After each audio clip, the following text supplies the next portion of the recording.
అభివృద్ధిని అడ్డుకునే వారెంతటి వారైనా ఉపేక్షించేది లేదని కాకినాడ రూరల్ ఎమ్మెల్యే పంత నానాజీ స్పష్టం చేశారు. స్థానిక పాత గగ్గలపాడులో వెలిసిన శ్రీ షిరిడి సాయి ధ్యాన మందిరం ఆవరణలో గ్రామంలో కమ్యూనిటీ హాల్ అభివృద్ధిపై ఎమ్మెల్యే ప్రజలతో సమీక్షా సమావేశం నిర్వహించారు. ఈ సందర్భంగా ఆయన మాట్లాడుతూ ఈ కమ్యూనిటీ హాల్ అభివృద్ధి విషయంలో ఎవరైనా కలిసే ముందుకు వెళ్లాలి తప్ప ఎటువంటి ఆటంకాలు కలగజేసినా పరిణామాలు తీవ్రంగా ఉంటాయని సున్నితంగా హెచ్చరించారు.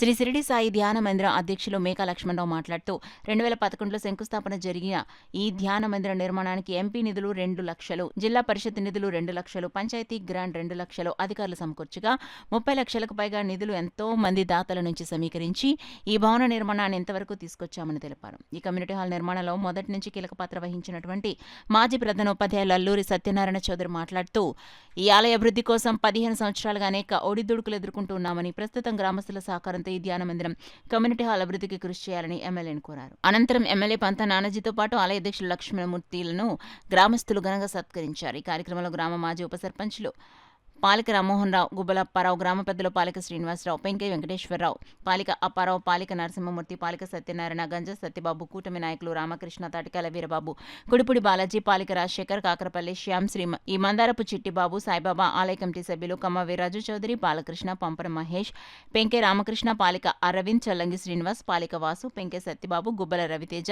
ముదుర్తి రోహిత్ కుమార్, నాగేశ్వరరావు, వందల సంఖ్యలో మహిళలు, కూటమి నాయకులు, ప్రజలు పాల్గొన్నారు. కులాలకి పార్టీలకి అన్నిటికీ అతీతంగా ఎంతమంది ఇలా తెలుసుకోవడం అన్నది చాలా ఆనందకరమైన విషయం. అలాగే ఈ గుడి నిర్మాణంలో చాలా వీళ్ళు మాట్లాడిన మాటలు బట్టి ఈ గుడి నిర్మాణంలో చాలా కష్టాలు పడ్డట్టు జరుగుతుంది, నిందలు కూడా పడ్డట్టు పెడతాం. నేను ఎవరైతే ఈ నిందలు వేస్తూ ఉన్నారో వారందరికీ మీరు సున్నితంగా నేను హెచ్చరిస్తూ ఉన్నాను. దయచేసి మీకు చేతనైతే ఇందులో మీరు కూడా భాగస్వాములు అవ్వాలి. దేవుడు ఎవరు నిర్ణయిస్తే వాళ్ళు ఆలయంకి చైర్మన్ అవుతారు. నువ్వు అనుకుంటావు, నేను అనుకుంటాను.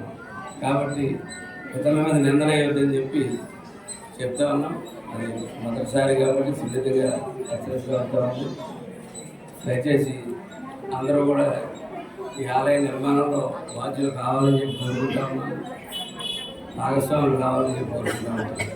అట్లాగే నేను కూడా ఇద్దరు చాలామంది నా స్నేహితులు కనపడతా ఉన్నారు. ఇద్దరు జర్నలిస్టులో 6 లక్షలు ఇచ్చేవాళ్ళు, 1 లక్ష ఇచ్చేవాళ్ళు, 2 లక్షలు ఇచ్చేవాళ్ళు, అందరూ మీరు చెప్పిన అన్ని మా స్నేహితులే కనపడతా ఉన్నారు. నేను ఎవరిని రాజకీయాలు కానీ ఏమీ చర్చించట్లేదు. ఇది కేవలం గ్రామానికి ఉపయోగపడాలి, మన గైగోరపాడ ప్రాంతానికి కమ్యూనికాలు లేదని ఒక భావంతో మేము ఈ పని ప్రారంభించాం. ఎందుకు ఈ దోషులకు వెళ్తున్నారో అది దయవేశారు. 2012లోనే కరెక్ట్గా ఆర్డర్ ఇచ్చారు. అయినప్పటికీ కూడా ఎందుకు ఈ విధంగా మరుగున పడుతుందని బాధ కలుగుతోంది. అదేవిధంగా మాస్టర్ ప్రతి 10 రూపాయలకి కూడా ప్రతి 100 రూపాయలకి అకౌంట్ రాశారు. 8 బస్తాలు ఓచర్లు మాస్టర్ దగ్గర ఈ గంటకి కూడా ఉన్నాయి. 8 బస్తాలు ఓచర్లు బుక్స్ అన్ని కూడా ఆటి దగ్గర పెడితే ఈ విధంగా దేవాలయాలు నిండుదల చేస్తే ఎప్పుడు ఇబ్బందులు రావన్నారు. 2017లో బాగా వైభవంగా ఈ మందిరంలో ఒక వ్యక్తికి కన్ను కుట్టి ఈ ప్రాంతాన్ని నేను అభివృద్ధి చేశానని చెప్పి అసలు సాయి భావజన కాలనీ అనడానికి ఈ కమ్యూనిటీకి సంబంధం లేదు. ఇది అది వాస్తవం కదా, వాస్తవం కదా, వాస్తవం అందరికీ తెలుసు. కానీ ఎందుకు రావట్లేదు? పాలకులు మనం ఇబ్బంది పెట్టకూడదు. మన గ్రామం